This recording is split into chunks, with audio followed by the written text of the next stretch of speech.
Vamos a escuchar Jeremías 18, del 1 al 18. Esta es la palabra del Señor que vino a Jeremías. Baja ahora mismo a la casa del alfarero, y allí te comunicaré mi mensaje. Entonces bajé a la casa del alfarero y lo encontré trabajando en el torno. Pero la vasija que estaba modelando se le deshizo en las manos. Así que volvió a hacer otra vasija, hasta que le pareció que le había quedado bien. En ese momento la palabra del Señor vino a mí y me dijo: Pueblo de Israel, ¿acaso no puedo hacer con ustedes lo mismo que hace este alfarero con el barro? Afirma el Señor. Ustedes, pueblo de Israel, son en mis manos como el barro en las manos del alfarero.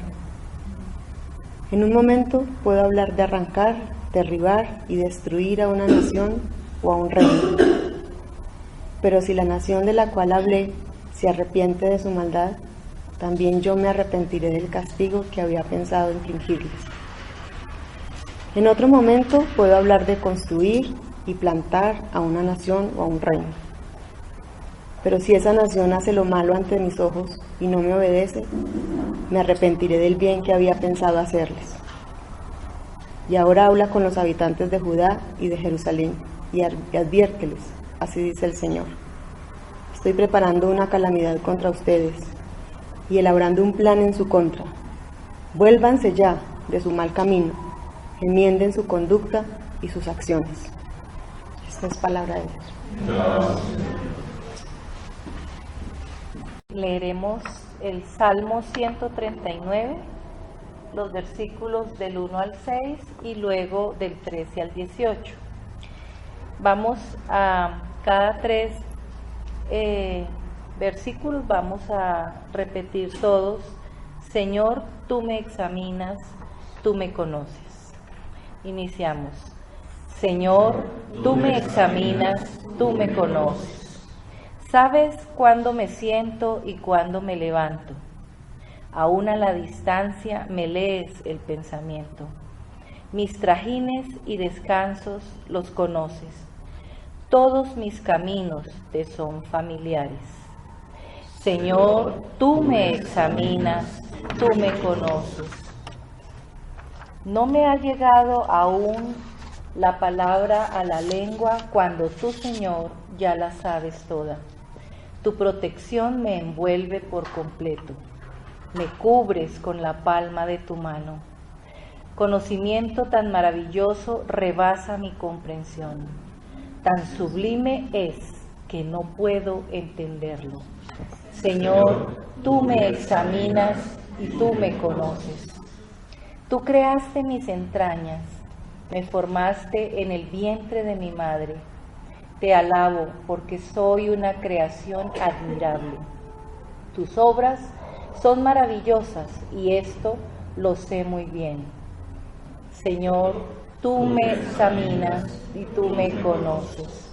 Mis huesos no te fueron desconocidos cuando en lo más recóndito era yo formado, cuando en lo más profundo de la tierra era yo entretejido. Tus ojos vieron mi cuerpo en gestación. Todo estaba ya escrito en tu libro. Todos mis días se estaban diseñando, aunque no existía uno solo de ellos. Señor, tú me conoces, tú me conoces. Cuán preciosos, oh Dios, me son tus pensamientos. Cuán inmensa es la suma de ellos. Si me propusiera contarlos, sumarían más que los granos de arena, y si terminara de hacerlo, aún estaría a tu lado. Señor, tú me examinas, tú me conoces. Voy a leer Filemón 1, del 1 al 21. Pablo, prisionero de Cristo Jesús, y el hermano Timoteo, a ti, querido Filemón, compañero de trabajo. A la hermana Apía, a Arquipo, nuestro compañero de lucha, y a la iglesia que se reúne en tu casa. Que Dios nuestro Padre y el Señor Jesucristo les concedan gracia y paz. Siempre doy gracias a mi Dios al recordarte en mis oraciones, porque tengo noticias de tu amor y tu fidelidad, hacia el Señor Jesús y hacia todos los creyentes. Pido a Dios que el compañerismo que brota de tu fe sea eficaz para la causa de Cristo, mediante el reconocimiento de todo lo bueno que compartimos. Hermano, tu amor me ha alegrado y animado mucho porque ha reconfortado el corazón de los santos. Por eso, aunque en Cristo tengo la franqueza suficiente para ordenarte lo que debes hacer, prefiero rogártelo en nombre del amor. Yo, Pablo, ya anciano y ahora además prisionero de Cristo Jesús, te suplico por mi hijo Onésimo, quien llegó a ser hijo mío mientras yo estaba preso. En otro tiempo te era inútil, pero ahora nos es útil, tanto a ti como a mí. Te lo envío de vuelta, y con él va mi propio corazón. Yo hubiera querido retenerlo para que me sirviera en tu lugar, mientras estoy preso por causa del Evangelio. Sin embargo, no he querido hacer nada sin tu consentimiento, para que tu favor no sea por obligación, sino espontáneo. Tal vez por eso Onésimo se alejó de ti por algún tiempo, para que ahora lo recibas para siempre.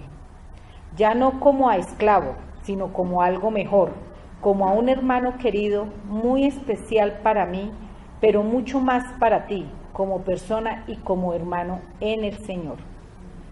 De modo que, si me tienes por compañero, recíbelo como a mí mismo. Si te ha perjudicado o te debe algo, cárgalo a mi cuenta. Yo, Pablo, lo escribo de mi puño y letra, te lo pagaré, por no decirte que tú mismo me debes lo que eres. Sí, hermano, que reciba yo de ti algún beneficio en el Señor, reconforta mi corazón en Cristo. Te escribo confiado en tu obediencia, seguro de que harás aún más de lo que te pido. Es palabra de Dios.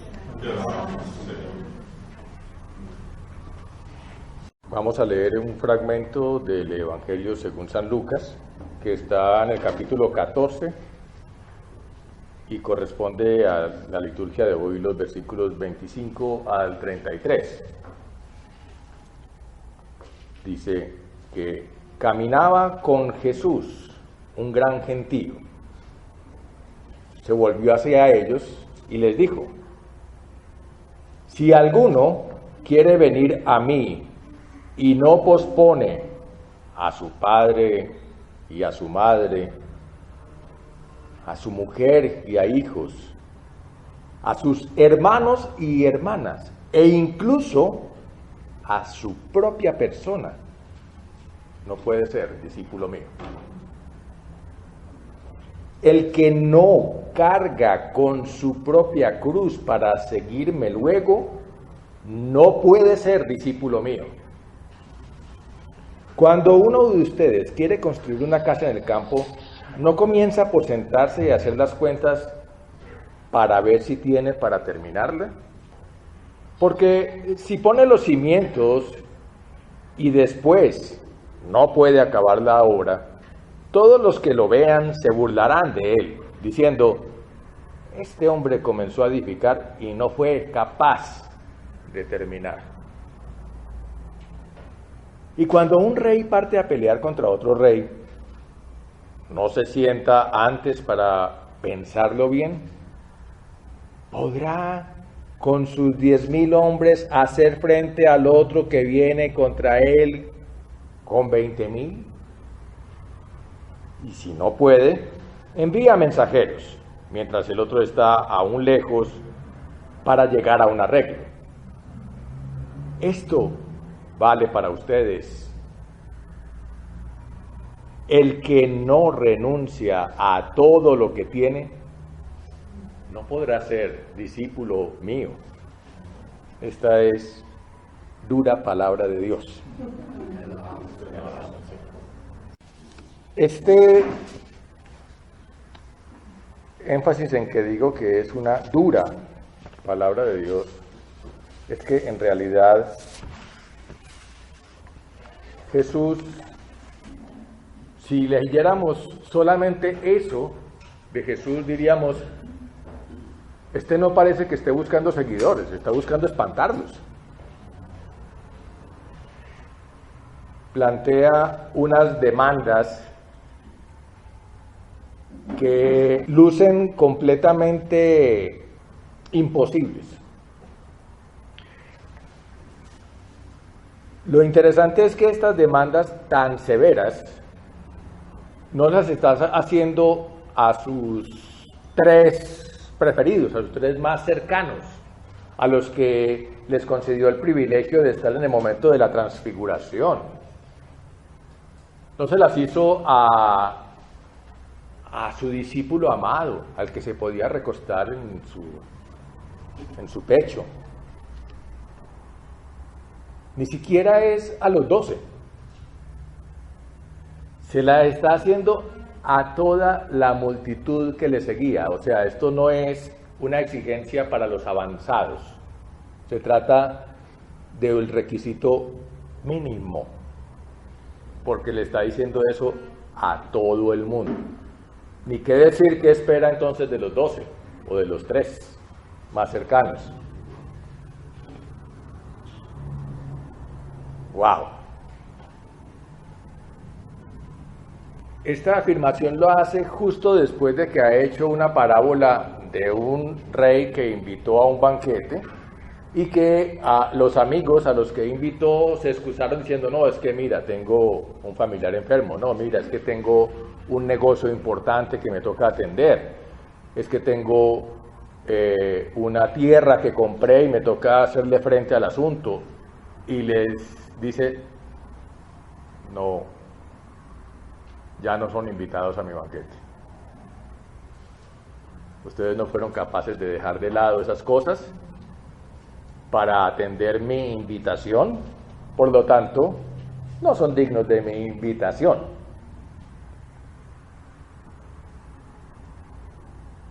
¿Invitación a qué? ¿Cuál sería ese banquete?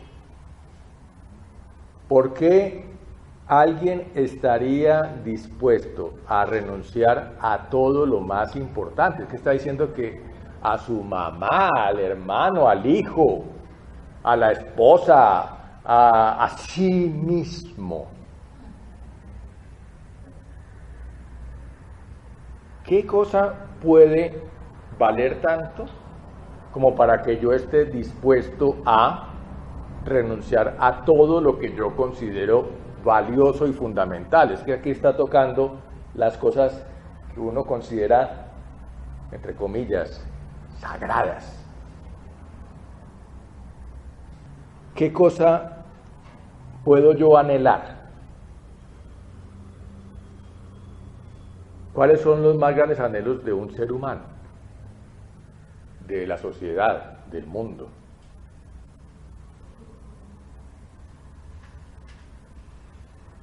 Libertad, justicia, prosperidad, desarrollo, realización. Yo quiero trascender, hacer cosas que valgan la pena, que hagan historia. Poder. ¿Cuáles son los anhelos? ¿Cuál es tu anhelo? ¿Qué cosa podría significar para ti? Lo logré. Esto es lo que yo quería hacer con mi vida. Para algunos puede estar basada en una persona en la cual han vaciado sus anhelos. Tú eres mi vida, le dicen algunos enamorados a sus amadas, o viceversa. Otros podrían decir que no quepan los ceros en la chequera, pero a la derecha, ¿no?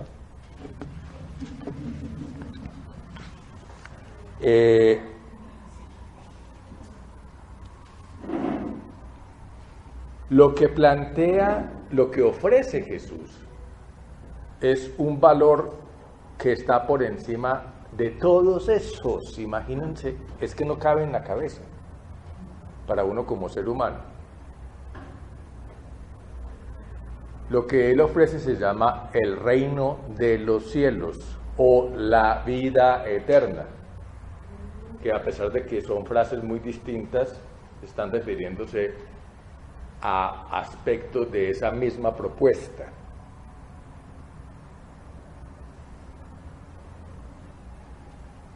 Es tan significativo, está tan lleno de todos esos anhelos cumplidos a cabalidad, que al pie de ese reino cualquiera de esas otras cosas palidece y se convierte en una burda imitación. ¿Anhelas libertad?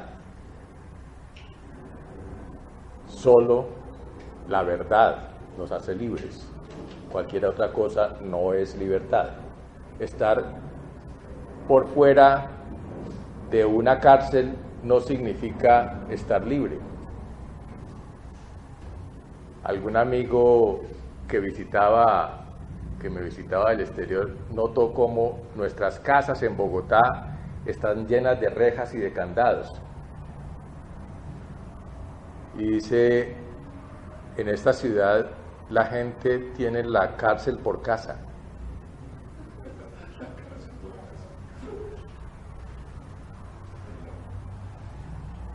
Y nosotros nos creemos libres. Justicia. Solamente puede dar la verdadera el que nos conoce y nos escruta, como decía el Salmo. O sea, cualquier valor, cualquier anhelo, si uno realmente lo piensa, lo analiza, escudriña la palabra de Dios, escudriña el Evangelio, la propuesta del reino, se da cuenta que está realmente colmada y mucho más de lo que podemos imaginar en la propuesta del reino de los cielos. Lo que pasa es que a veces no lo creemos. Y por lo tanto tampoco estamos dispuestos a aferrarnos a los sustitutos que hemos empleado para llenar esos vacíos. Yo no creo que realmente el reino de los cielos me vaya a hacer rico, por lo tanto me toca hacer maromas, maniobras y a veces no tan ortodoxas para obtener un dinero que nunca me alcanza.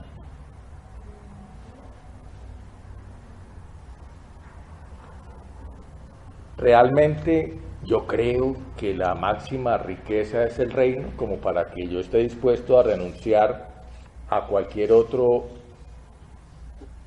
fundamento de mi confianza, como para que yo esté dispuesto a poner a un lado mis anhelos de posesión para llenarme del tesoro que no se oxida y no es objeto de vandalismo. Yo creo que muchas veces el problema nuestro está en que no le creemos a Dios como para suficientemente confiar en que lo que Él promete es mejor que lo que yo puedo obtener por mis propios medios. Y esa es la dificultad principal por la cual uno no está dispuesto a renunciar. Si yo realmente anhelo todas esas cosas, si soy consciente de que el reino es que el que las ofrece, estoy dispuesto a asumir las consecuencias. Nótese que no digo los costos, porque yo no puedo pagar por eso. Eso lo pagó fue Cristo en la cruz. Pero es que resulta que todo, yo siempre digo que todo sí lleva implícito muchos no. Cuando el Señor me dice, sé libre, me está diciendo una cantidad de no en eso. Me dice, no seas esclavo, no te sometas a falsos amos, no caigas en vicios, no te vuelvas adicto, no te vuelvas dependiente de otra persona, Cuando tú me invitas a ser libre, hay una cantidad de no implícitos en ese sí. Cuando me invita a ser, a vivir su justicia, me reta a desafiar lo que yo entiendo por justicia, como lo hace hoy Pablo a su amigo Filemón. Él estaba convencido de que Onésimo es su esclavo, es su propiedad, y que habiéndose ido de su lado, estaría mereciendo el castigo que correspondía al prófugo, al esclavo prófugo. Y Pablo le dice, ¿tú crees en la justicia de Dios?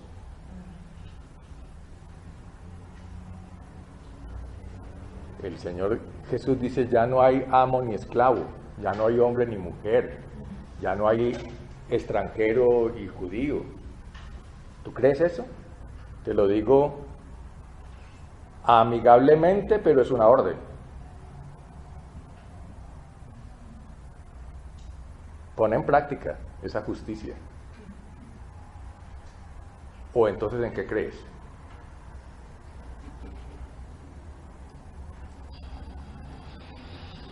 Hay una afirmación muy severa en este texto que leímos de Lucas, que mucha gente cita fuera de contexto y se usa para lo contrario de lo que fue dicho. Dice, si alguno quiere venir en pos de mí, que tome su cruz. Y entonces muchas personas han identificado que uno debe buscar el sufrimiento como una forma de agradar a Dios. Y hay personas que hasta se dan latigazos y otras personas que de alguna manera ofrecen como ofrenda a Dios sus sufrimientos. Y eso hasta se ha visto como algo muy santo, ¿no? Yo estoy enfermo, tengo un dolor horrible, entonces digo, ay Señor, que estos sean mis complementos a tu flagelación en la cruz. Y hay que tener cuidado porque en parte uno puede entender que uno no puede asumir el sufrimiento en forma derrotista y tiene que buscarle algún lado positivo. Pero yo creo que hay una diferencia muy grande entre sufrimiento como tal, por sí mismo, versus sometimiento. De lo que está hablando Jesús aquí es de sometimiento. Y hay unas grandes diferencias. El sufrimiento en sí mismo es inútil y contraproducente, y además le repugna a Dios. Cuando dice, en los textos proféticos encontramos múltiples referencias. ¿Ustedes creen que doblegándose como cañas me agradan a mí? Eso es abominación, dice el Señor. Yo lo que quiero ver es misericordia, yo lo que quiero ver es justicia, lo que quiero ver es que ustedes liberen al esclavo. Ahora bien, con respecto a esto, encontré que mi hijo compró unas copas de aguardienteras y en ella está escrito un texto, un chiste, que pretende ser una oración y dice, Señor, si con el trago te ofendo, con el guayabo te pago y me quedas debiendo.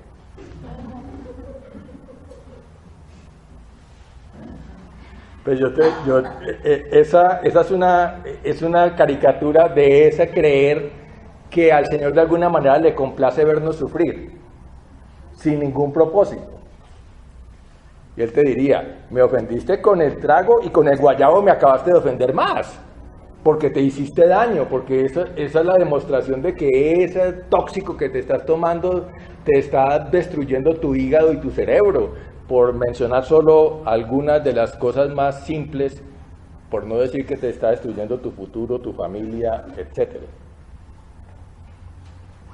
En cambio, El sometimiento es renunciar a cualquier apego en pos del reino. Y puede ser que esa renuncia me produzca una sensación de sufrimiento. Eso sí, es decir, no es que no haya sufrimiento en la cruz. Por supuesto que en la cruz hay sufrimiento, pero en la medida en que es por sometimiento, en la medida en que duele, como le dolería a esa vasija de barro ser modificada en su forma. Si yo fuera ese barro, yo pretendería que me dejaran quietecito, que no me manipulen, no me estiren, no me aplasten, no me pongan a dar vueltas en ese rodillo, en ese torno. Todas esas cantidades de cosas que figurativamente el Señor, como alfarero, debe hacer conmigo para hacer de mí la figura que Él quiere hacer y no la que yo pretendo ser. Por lo tanto, eso me incomoda, eso me saca de mi zona de confort, me pone en manos de. Y ese es el título de la exposición, en manos del alfarero.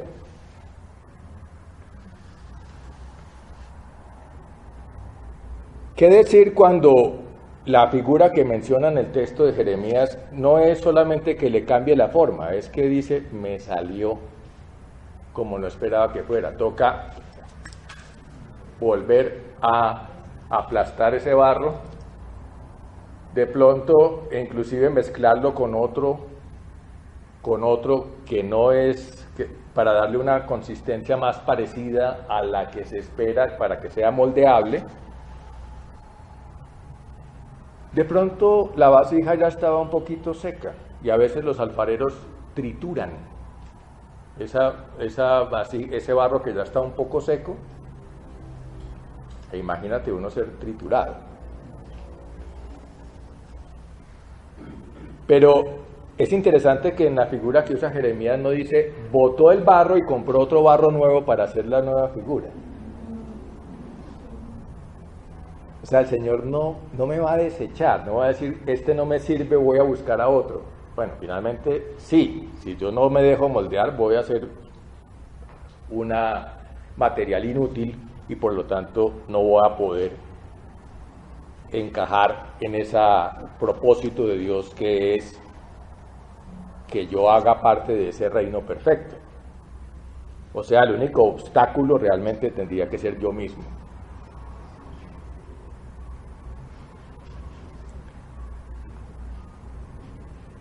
Y en esa misma tónica, en esa misma secuencia que veníamos trayendo en los últimos domingos de exposiciones, no basta con que yo sea dócil un día o un tiempo. Aquí hace el reclamo que Jesús dice, póngale cuidado, usted está dispuesto a las consecuencias de medírsele a ser mi discípulo, porque esto no es una cosa de unos días. Esto no es una cosa de una temporada, de un chispún. Pilas. Empiece la casa, termínela, porque si no, ese arrume de ladrillos ahí, más bien estorba.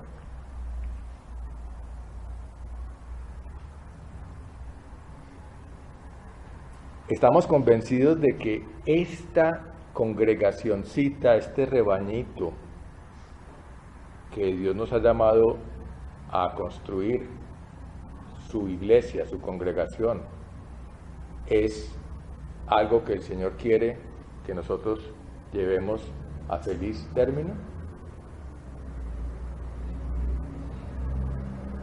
¿O es una cosa a la que estamos asistiendo y aprovechando mientras dure, mientras se pueda?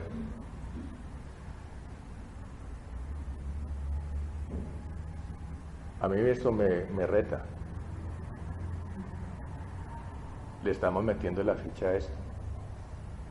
Por ejemplo, me acuerdo de invitar a alguien a que participe me acuerdo de aportar en la medida de mi capacidad para que esto sea realizable, en mis aportes en dinero, pero también en mis aportes en colaborar, en trabajar, en venir a ayudar. Y así hay muchos ejemplos de cosas que sabemos que el Señor nos llama, pero que nosotros medio le hacemos. El Señor nos llama a rectitud y nosotros ahí adelante, pero con ondulaciones, ¿no? Nos llama a practicar su justicia, pero nosotros la adaptamos. Y sobre todo, nos da por temporadas. Entonces, para concluir, si esperas los tesoros del reino, es preciso abandonar todo lo que tú tienes por fuente de confianza para someterte a las manos del alfarero. Es posible que eso te haga experimentar sufrimiento, pero mientras más te sometas, menos sufrirás. Oremos.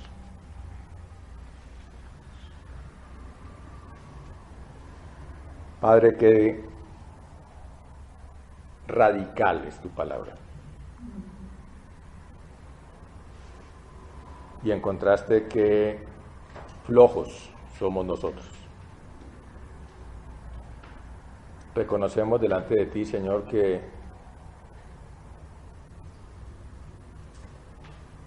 en nuestra práctica no demostramos de manera coherente nuestra convicción, nuestra creerte a ti. Y estamos poniendo nuestra confianza en otras cosas.